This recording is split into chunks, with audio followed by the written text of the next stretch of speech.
Olá, você está vendo o curso de Planejamento e Controle de Estoques. Esta é a aula 2 e nesta aula nós vamos ver os tipos de demanda. São dois tipos, basicamente, demanda independente e demanda dependente. Então, para cada item no seu estoque, ele pode ser considerado um item de demanda independente ou um item de demanda dependente. Então, qual a diferença entre eles? Vamos começar pelo item de demanda independente, que talvez seja o mais fácil da gente enxergar quando consumidor, né? Então, o item de demanda independente é aquele que independe, né? Você tem um determinado item, ele independe de qualquer outro item em sua demanda. Ou seja, não vai ser comprado de acordo com o que há de demanda de um outro item, né? Ele vai ser comprado de acordo com a demanda que existe dele somente, tá? Então, uma previsão de demanda desse item é feita olhando exclusivamente para esse item. Aquele produto acabado, já finalizado, que está no armazém aguardando que o consumidor faça um pedido para que ele seja enviado. Então, insumos tais como papel para impressora, lápis, são exemplos de demanda independente. Você tem a necessidade desse item, mas não é em conjunto com um outro item.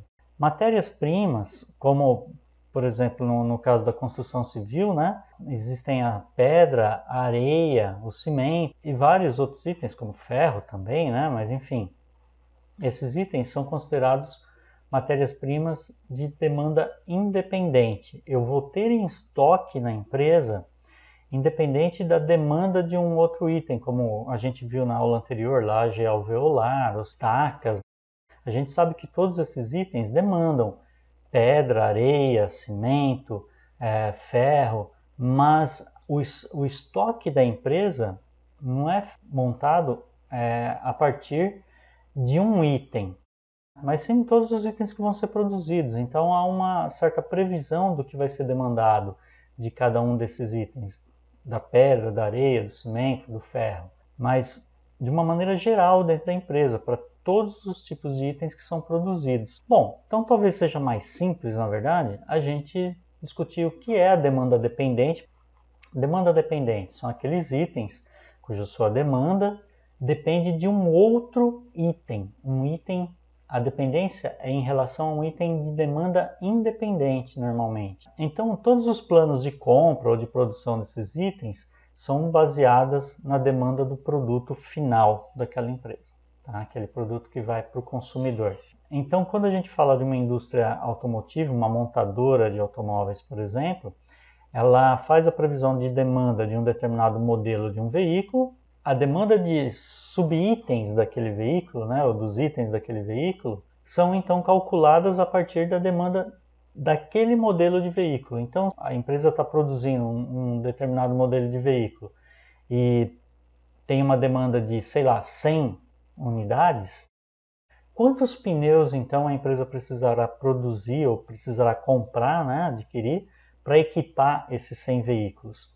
Isso é facilmente calculado. Se hoje no Brasil cada veículo, digamos que seja um carro de passeio, né, ele precisa de 5 pneus, 4 para rodar e mais um de estepe, então você vai fazer 5 vezes 100 e você vai ter o total de pneus, né, que são necessários para aquele veículo. Então várias peças que compõem o veículo, vários subitens que compõem o veículo, têm a sua demanda dependente da quantidade de veículos que foi encomendada, que vai ser produzida. Então, no caso de uma empresa de pré-fabricados, a quantidade de cada item que compõe a estrutura armada de uma estaca, por exemplo, né? Então você sabe que vai pedra, que vai areia, que vai cimento, que vai ferragem. Quanto de cada um desses itens vai na produção de uma determinada estaca, de um determinado modelo de estaca. Então, a partir do momento que você sabe a quantidade de estacas daquele modelo, daquela metragem, né, que devem ser produzidas, você consegue calcular a necessidade de materiais. Aliás, a construção de um muro, de uma residência, ou até mesmo da casa toda, né, você consegue fazer um cálculo de necessidade de materiais. É claro que na construção da casa normalmente envolve um desperdício, uma perda de materiais, né? Mas que na indústria de pré-fabricados isso é muito reduzido, quase a zero em determinados itens. Então, na produção de uma estaca, não deveria haver motivos para haver perda de materiais, tá? Então você consegue calcular com uma precisão muito boa. Bom, aqui é uma estrutura de materiais, lá nos conceitos de logística, né, de estudos de gestão de estoques, a gente costuma falar da lista BOM, né? Bill of Materials, ou seja, a lista de compra de materiais, né? A lista de composição de materiais para cada item. Então a gente tem aqui um exemplo. Um determinado item A é composto por dois outros itens, tá? Então B e C formam A. Mas para formar B, eu preciso de D e E. Para formar D, eu preciso de G e H. Então notem que essa é uma árvore, né, do produto. Você tem a composição de A feita por B e C, mas a composição de B e C também são descritas aqui. Para formar esse item eu tenho subitens, para formar esses subitens eu tenho outros subitens, né, e assim vai. Até que eu consiga colocar num nível bastante detalhado, né, todas as composições. Agora, uma outra maneira de representar essa árvore seria pela matriz de incidência. E aí nessa matriz de incidência eu consigo melhores detalhes. Por exemplo, eu sei que o item A é composto por B e é composto por C também. Mas quanto de B e quanto de C? Então eu sei que uma unidade de B e 2 unidades de C compõem A. E o item B, ele é composto por uma unidade de D e uma unidade de E. O item C é composto por 2 unidades de D e 4 de F. E assim eu continuo, né, detalhando o que está aqui nessa árvore, na matriz de incidência, mas conhecendo as quantidades, né, respectivas quantidades de cada item na composição. Então é praticamente aquela lista da receita de um bolo ou de qualquer outro material que é construído. Também se tem uma outra maneira de representar essa árvore, que é em forma de grafo. É exatamente a mesma coisa, só que em forma de grafo. E aqui um exemplo, né, para vocês terem uma ideia da complexidade, por que normalmente se usam os computadores, né, para fazer o cálculo da necessidade de materiais para a composição de um determinado produto.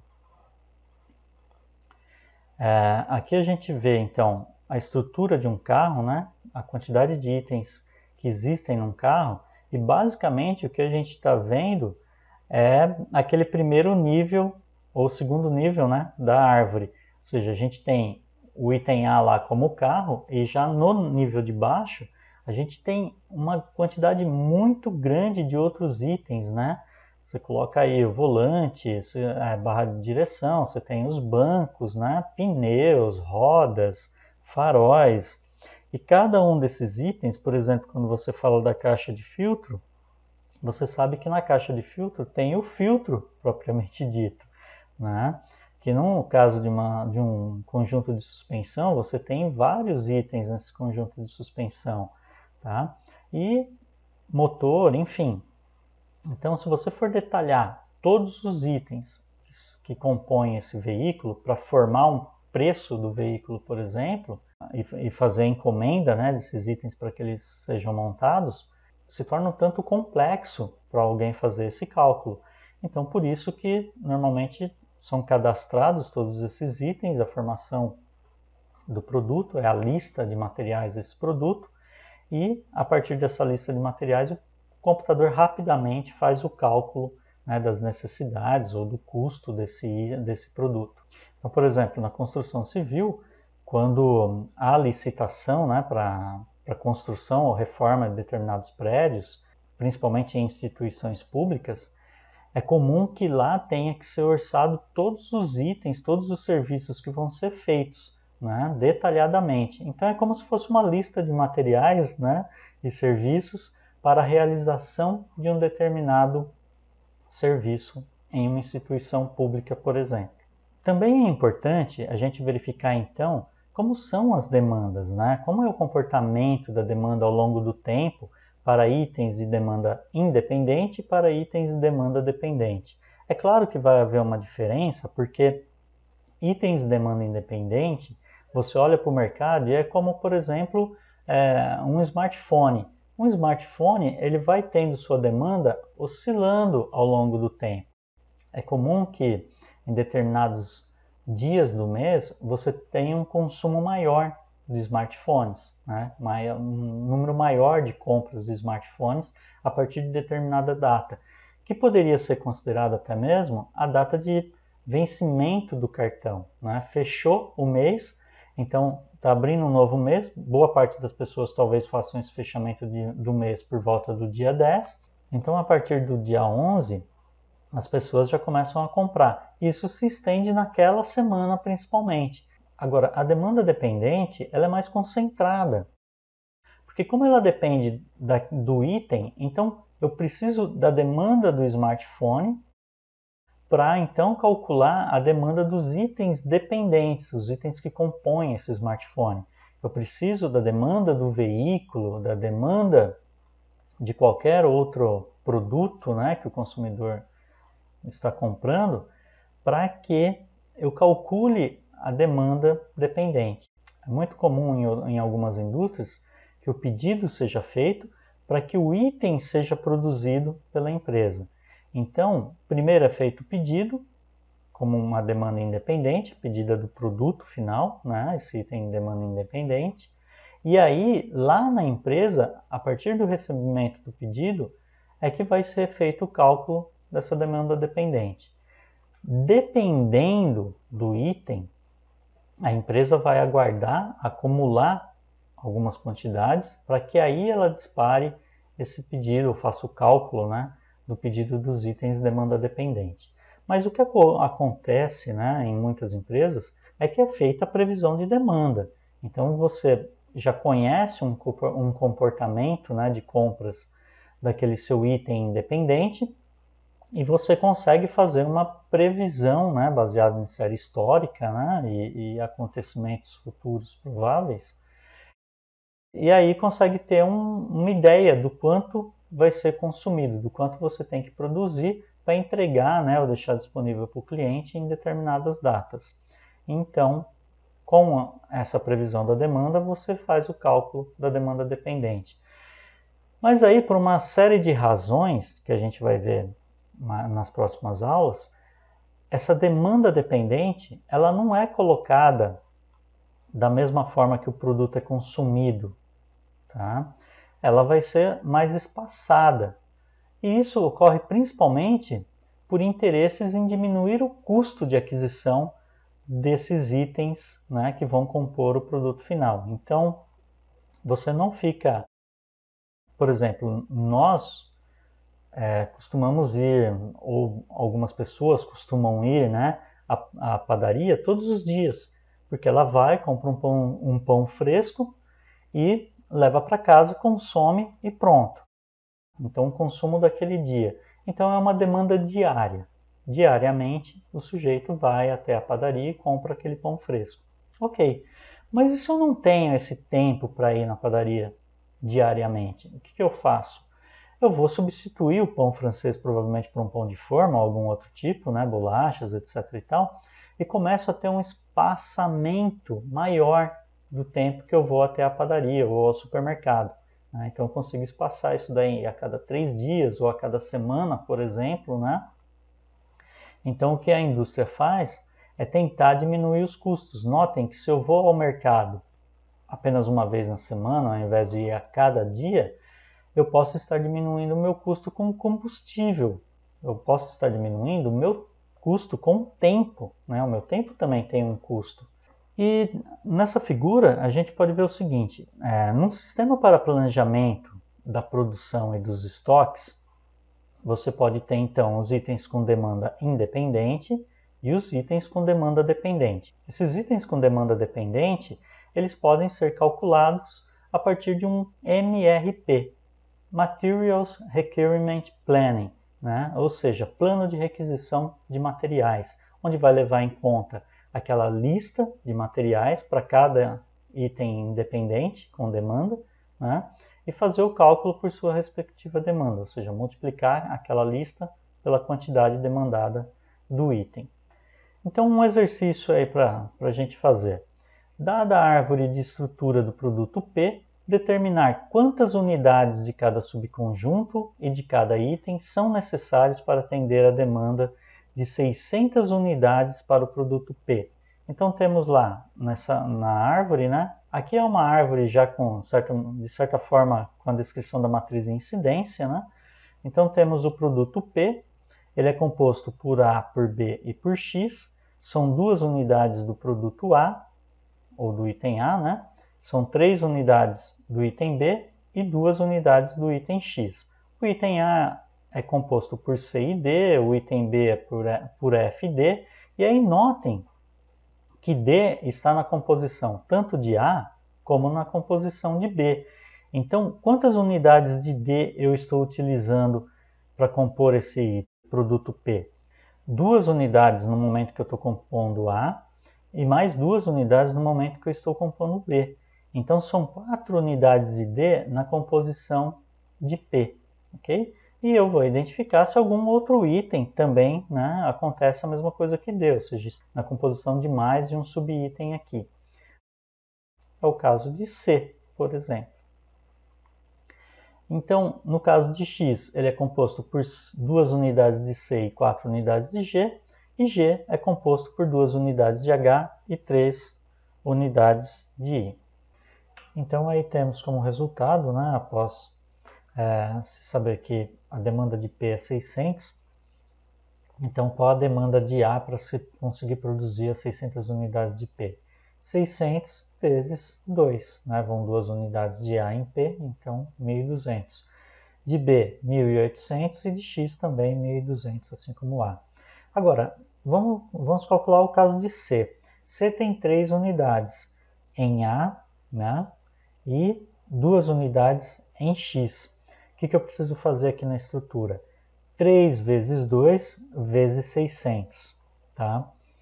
E 2 vezes 2 vezes 600. É sempre dessa maneira. Então, no caso do cálculo de I e de H, né? Vamos pegar aqui I. 3 vezes 4 vezes 2 vezes 600, tá? Então, os resultados da demanda de cada item dependente aqui para se conseguir produzir as 600 unidades solicitadas de P, encontra-se nesse quadro. Bom, então esse foi o caminho que a gente pegou, o caminho aqui da nossa direita, né?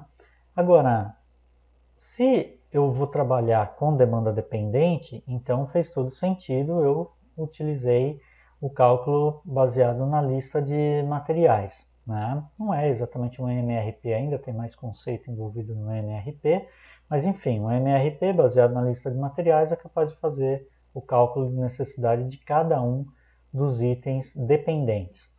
Mas e se o item for independente? Então aí vai cair naqueles casos que eu comentei de previsão de demanda. E aí existe, por exemplo, o cálculo do lote econômico de compra, o lote econômico de produção. Tá? Qual o tamanho de lote ideal para que eu economize, né, com aquele item? Então, é normal, né, a gente encontrar no mercado em geral descontos quando você compra em uma quantidade maior. Então, por exemplo, 7% de desconto na compra de 10 apostilas, 14% de desconto na compra de 25 apostilas e 21% de desconto na compra de 50 apostilas. Quer dizer, quanto mais você compra, mais desconto. Mas tem uma série de fatores também que vão ser determinantes. Não é sempre quanto mais você compra, mais barato fica para você. Você também tem que prestar atenção na sua demanda. Se você vai comprar uma quantidade absurdamente grande, que vai demorar muito tempo para você colocar ela no mercado, você vai arcar com custos de estocagem. E esses custos podem acabar fazendo com que o que você economizou comprando uma grande quantidade acabe não compensando. Então, embora seja comum que lotes maiores tenham algum desconto, é preciso entender quais os motivos para saber se realmente vai compensar para a sua empresa ou não. Quais os motivos que levam a ter esses descontos? Normalmente o custo de se colocar um pedido é constituído por custos de tempo de setup e alguma automatização que ocorre na empresa. Então, quando você coloca menos pedidos, acaba que a empresa que produz consegue utilizar uma máquina de maior capacidade ou faz o setup apenas uma vez, né? Isso faz com que se gere alguma economia. Normalmente as empresas dão preferência para grandes pedidos, embora elas ganhem menos com o valor unitário. Esses custos de setup e N outros que acabam aparecendo ali, que são reduzidos quando você faz uma produção tamanho maior, faz com que compense para a empresa. Então, o lote de produção para a empresa vai se tornar, embora com valor unitário menor, mas vai se tornar mais lucrativo do que trabalhar com pequenos lotes de produção. Okay? Então, nas próximas aulas, a gente vai continuar dando sequência nessa conceituação de estoques. Tá? Então, na próxima aula, a gente já se vê com mais conteúdo sobre gestão de estoques. Até lá!